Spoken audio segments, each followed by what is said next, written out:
today I am so excited to be interviewing Amy Elias, who is this fabulous woman that I met a couple years ago, and I'm so pleased that I can call her my friend. And I thought I have to get her story out here. Amy started her career at 17 with yoga, and that has been a major part of her life. And I want to know, how in the world did you find out about yoga at 17? That's a great question. So here's what happened. I was dying to be a special ed teacher my whole life. I always, from the age I can even like wake up and realize that there were people that were a little bit different and needed help. I volunteered and I always wanted to be a special ed teacher. So I went to Buffalo, and one of my mentors' husbands was a professor over at one of the state hospitals. And she invited us to her apartment, and we had like, granola and coffee with cremora and, honey. And it was very different and unusual. And he was teaching us a little bit of what yoga was at the time, which was like 1973. And it was not what it is known as today. It was a very classical, sweet way of knowing oneself. And I thought that was a great place to go inside and know who I was and realize, who am I? I always ask those big questions in the world of where did I come from? I didn't know those answers. And I felt like this was a path inward. In fact, when I was about 7, I asked my parents, what if the world wasn't? Like, what if there was no world? Where would Daddy go? Basically, essentially, what I was asking was, who am I in the place of the world? So that was a big path for me. I wanted to figure that out. That's pretty amazing that at 7 years old, you're already questioning things about the world and who are Yes, you. So how exactly. did your parents feel when when you were asking these questions? Well, I said to her, to my mom, and she says, well, what do you mean? I said, well, what if, like, there's no building? Like, where would Dad go to his office? She goes, well, everything would be a wilderness. It was like a 3-syllable word, and I'm like 7. And I'm like, what's a wilderness? And she said, where everything just grows wildly. So that concept Oh, where everything just grows wildly, I didn't have any sense of it because I lived in a house, on a street, in a block, in a neighborhood, in my county, in my state. So I just thought it was a very weird thing to understand. So that pushed me along to really go find out like what's around. My dad was very much into astrology.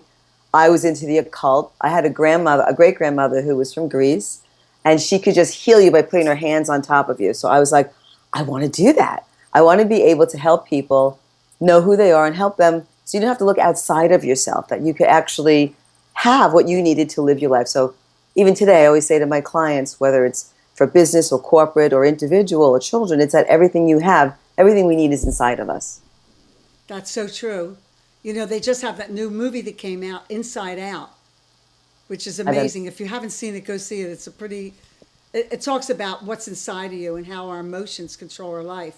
right. So that's what I feel too. So as you were growing up and you were trying to figure out what you wanted to do, and then yoga came into your life at 17, how did you make that a career path? Did you go to college? Yep, I went to finish college and I kept my yoga as a personal insight for myself and read so much about philosophy, insight, all sorts of perspective, Eastern philosophy from all different cultures, whether it was from Japan, whether it was from China, whether it was from India. I was very much looking for those beautiful things that weren't accessible to me in my own New York world.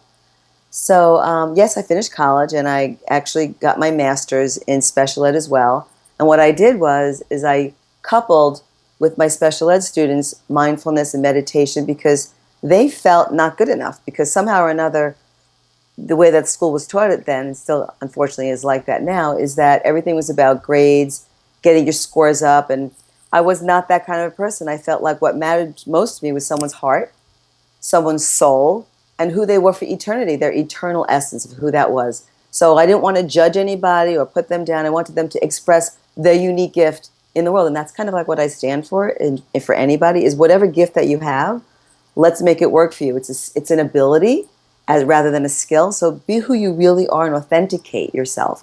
So I use the yoga to kind of bring children. Now they're proving with neuroscience and MRIs what yoga, meditation, movement, mindfulness, mindset, and all that has to do with the way that we have the science of change, the neuroscience of change and development, and doing business as ourselves. for women, I think it's a harder thing because we grow up, and you had an unusual, childhood with the parents that opened your eyes to a lot of things. But most women don't have that, and most women we're raised to be, get married, have children, do for everybody else, but not for ourselves. So what But I you're had saying that. is so enlightening. Yes. But I had that too. I came from a very traditional Sephardic Jewish heritage, which meant the men rule the roost. That's it. The women are in the kitchen, and you were basically built to serve. In fact, it's interesting that you're saying that, because when Obama this year said that he gave the right for everybody to marry whoever they want in every state of the United States, that day I said to myself, you know what? I want to get my bat mitzvah, because at the time, women Wow. could go onto the bima, at least in my tradition, couldn't go onto the bima, which is where the Torah is held, and women couldn't even touch the Torah or read from it. And I said, you know what? I'm going to be 60 this October. I want to even the playing field. My son is gay. I would love to stand for everything that is an inequality and make everything equal in every which way. For women in their marriages to really stand up and be fully who they are and not give their right away to be powerful, because that's what we were taught. We were taught to just, here's my power, and you can have it. And now I said no more. And that's where Real Raw and Rowdy came from, because Real Raw and Rowdy is no more, never again. The time is now. It's today. And if we don't do it, then no one can stand on my shoulders.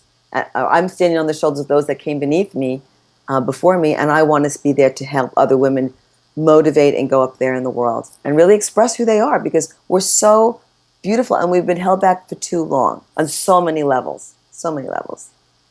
I know, and I got chills when you talked about that. I could just feel my whole body saying yes, because my passion is about women doing exactly what you say, to get out there and to be who they are finally. It's Yes. our time. And Yeah. that's why, I'm doing these interviews. I want women around the world to listen to someone like you who has that belief inside of them. Well, I thought I was self-actualized until I realized I wasn't. And then when I realized I wasn't, because I'm like, I'm an independent woman, but I realized that through my relationships that I've had, I realized that I really wasn't as independent as I thought I was, and that I really wasn't actualizing myself, and I wasn't manifesting the power and the money, the actual wealth of myself to go, yeah, I did that, and here it is. And I just changed my mind. I'm like, I'm entitled to have that. Why shouldn't I? It's not just because, yeah, I want to have a mutual relationship with everybody on the planet, including men and my children and other people around the world and in every area of life. So, So, Amy, what yes. makes you happy? What makes me happy? Ah, that's a great question. Okay. What makes me happy is connecting with other people. I love people. My greatest joy is if I can meet every person in the world. I just love people. I love people. They turn me on. It's my life. I just wrote this to somebody yesterday. It's my lifeline to living. I love to connect. And I can vouch for that, because when I met you, it was like, oh my God, I love this woman. Oh, thank you. Yeah, because it's important that people can relate to you. Now, do you have people in your life that you keep there, but they really don't belong there because there's a fear of letting go? And I think a lot of women are afraid to let go of relationships. They're stuck in a place that they don't want to be. What kind of, what would you tell women that are in that space? Well, I was in that space, and I was thinking, and I'm transitioning through it. I'm kind of in the halftime of that. I gave myself, some time to think about what I'm doing, where I'm going. And what I came to is really, it's about me.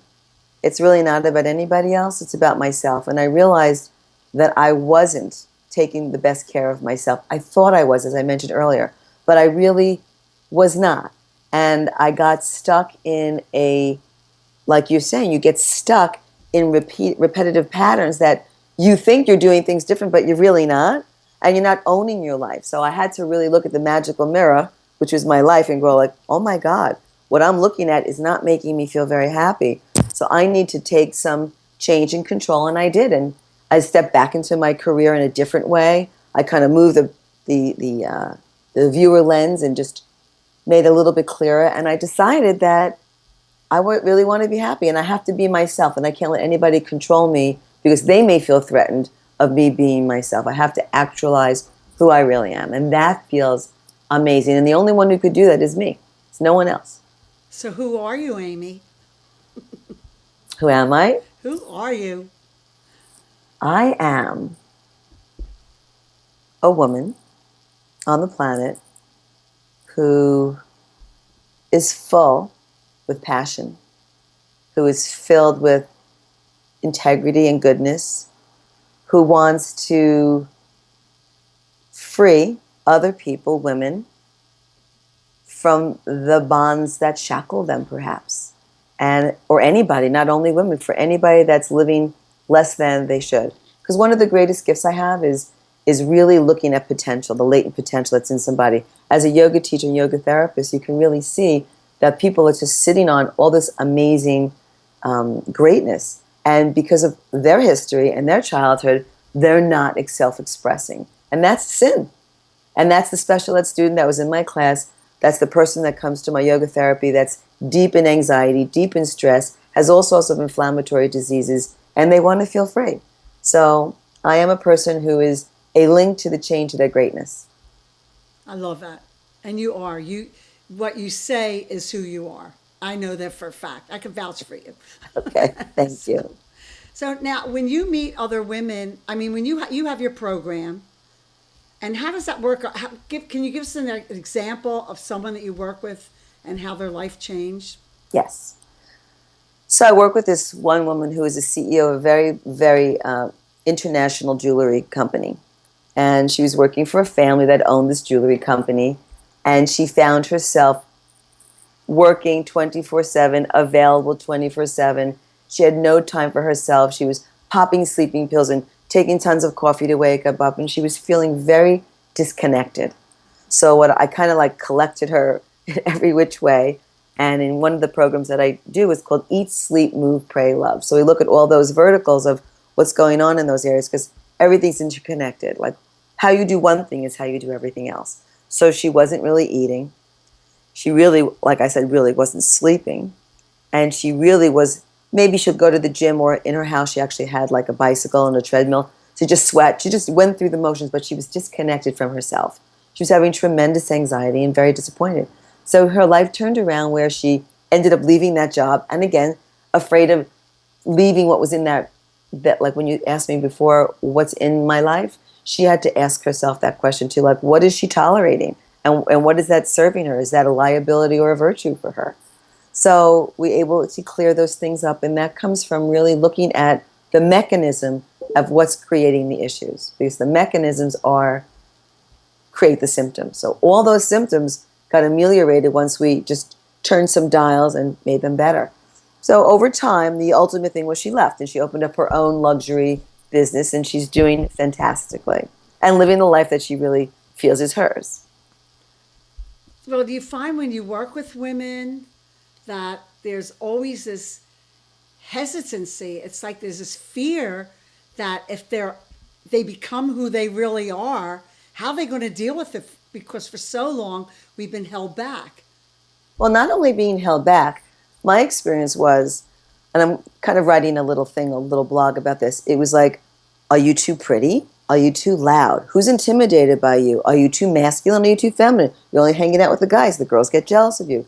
So it becomes, how can you be smart and pretty at the same time?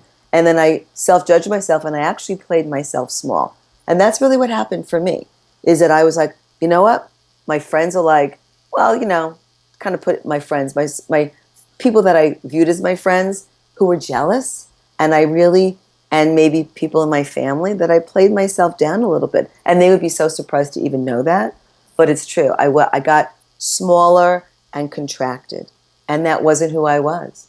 I mean, even if my children may say, you're too friendly, you're too there. Let's just eat dinner and be with our family. And I'd be like, but the next table has this great chicken dish. I want to know what it is, where it was made.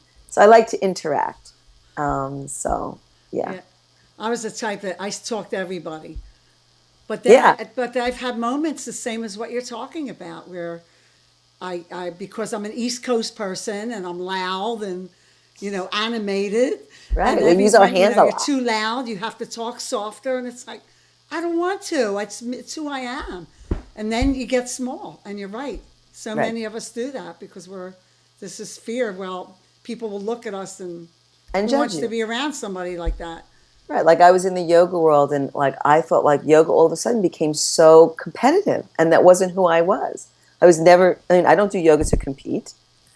I did bodybuilding. I thought I wanted to compete, but I didn't continue because I got sick. And that's also another thing about yoga, how it brought me back because I was so disconnected from myself. But even in the yoga world, something that you would seemingly think is a very mellow, kind of accepting thing, it became, as humans do, creating competition. So there were yoga celebrities, and I clearly wasn't one, nor did I want to be one. I like to be very intimate with my clientele, whether it's a team or whether it's one-on-one. So it's very important to me is to really undress your truth, to go deep into who you are and to go deep and wide so that we don't miss a trick, that we look under every stone and see what did we miss. Because in order to rewire, I have a saying when I say rewire, recalibrate, reinvent, that's the way that we get to do it is because we have to question reality. We can't just keep accepting the status quo. We'll never change. We'll never get better. And I believe that we have the latest, greatest version of ourselves sitting within ourselves. We just have to uncover that. We absolutely do. You're so right on that.